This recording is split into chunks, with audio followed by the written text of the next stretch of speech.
ఇక్కడ నేను చెప్పినట్టుగా కొన్ని కేసులు ఉన్నాయి, మీ మీద ఉన్నాయి.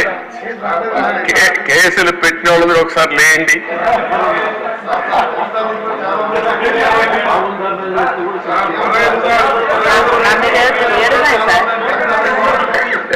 చూసారా దేశ 7 కేసులు ఉన్నాయి. అంటే రాజకీయ పోరాటం చేసిన వాళ్ళందరిపైన కేసులు పెట్టారు. అంటే ఇంకెప్పటికీ బయట రాకూడదు అనుకున్నారు, కానీ నేరుగా ప్రజలు ఆలోచించి అసెంబ్లీ పంపించారు దేశ అందరినీ. మెజారిటీ మీరు చూశారు. ఆనాటి పాలనలో మనందరూ బాధితులే అసెంబ్లీ నుండి అందరూ. Thank you.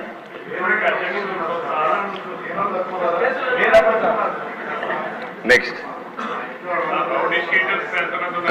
మీ ఇంట్లో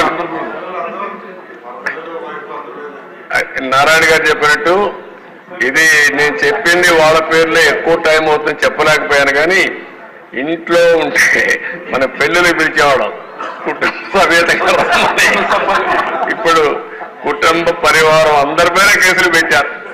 సపరివారం అందరి మీద ఒకరిద్దరు కాకుండా అందరిపైన కేసులు. అంటే ఏ విధంగా హెరాస్ చేశారు. ఈ రాష్ట్రంలో ఎవ్వరు వ్యాపారాలు చేయడానికి వీలు లేదు, ఎవరు బయట రావడానికి వీలు లేదు, ఎవరు మాట్లాడడానికి వీలు లేదు. ఒకవేళ మీరు ఆస్తులుంటే ఆస్తుల్లో కూడా వాటా ఇవ్వమంటే ఇవ్వాల్సిందే. ఇలాంటి భయంకరమైన పరిస్థితులు. నారాయణ గారు అయితే కూతుర్లు పెట్టారు, వాళ్ళ మిస్సెస్ పేరు పెట్టారు, అందరినీ వదిలిపెట్టలేదు. లేని వాళ్ళు చాలా మంది తక్కువ ఉన్నారు. ఇక్కడ 20 కేసులు ఉన్నాయి.